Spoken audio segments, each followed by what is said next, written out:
भारतात नोकरी बदलताना किंवा कंपनी सोडताना सर्वात मोठी अडचण कोणती असते? तर ती म्हणजे फुल अँड फायनल सेटलमेंट. शेवटचा पगार, सुट्टीचे पैसे आणि बोनस हे सगळं मिळायला अनेकदा काही आठवडे, कधी एक महिनाही लागतो. पण आता हे सगळं चित्र बदलणार आहे.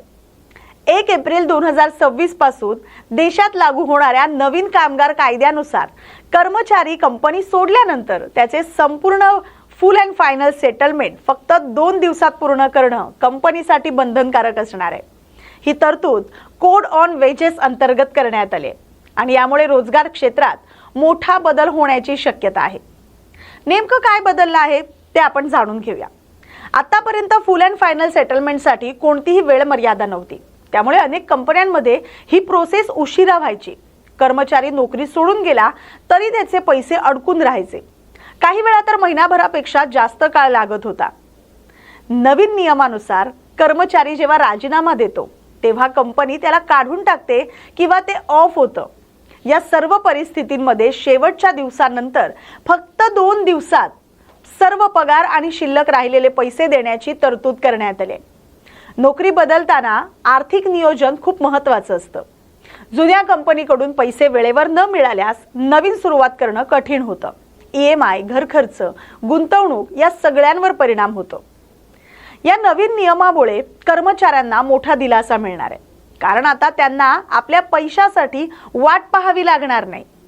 ट्रान्झिशन अधिक सुलभ होणार आहे आणि अधिक आर्थिक ताण कमी होणार आहे.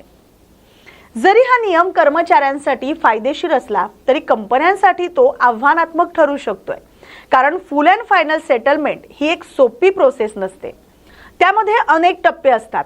हजेरी तपासणी, सुट्ट्यांचा हिशोब, bonus, incentive calculations, tax deduction, IT आणि ॲडमिशन क्लिअरन्स हे सगळं 2 दिवसात पूर्ण करणं सोपं नाही. यासाठी कंपन्यांना आपली अंतर्गत सिस्टीम सुधारावी लागणार आहे. यात एक महत्त्वाचा प्रश्न आहे, तो म्हणजे परफॉर्मन्स बोनस, इन्सेंटिव्हज किंवा वादग्रस्त रक्कम याचं काय? तज्ज्ञांच्या मते फिक्स पगार हा 2 दिवसात दिला जाऊ शकतो. मात्र काही व्हेरिएबल घटक काही दिवसानंतर कंपनीच्या पॉलिसीनुसार सेटल केले जाऊ शकतात. याबाबत अजून स्पष्टता अपेक्षित आहे. कोणत्या क्षेत्रांवर याचा जास्त परिणाम होणार आहे? तर हा नियम IT, स्टार्टअप्स, रिटेल आणि गिग इकॉनॉमिक्स सारख्या क्षेत्रांमध्ये मोठा बदल घडवू शकतो, कारण या क्षेत्रांमध्ये कर्मचारी बदलाचा वेग जास्त असतो. तसंच लहान कंपन्या आणि MSME क्षेत्रात सुरुवातीला अडचणी येऊ शकतात, पण यातून कंपनीलाच मार्ग काढावा लागणार आहे. 2 दिवसात फुल अँड फायनल सेटलमेंटचा नियम हा भारतातील रोजगार क्षेत्रात एक मोठा आणि सकारात्मक बदल आहे. यामुळे कर्मचाऱ्यांचे हक्क अधिक मजबूत होतील आणि पारदर्शकता वाढेल.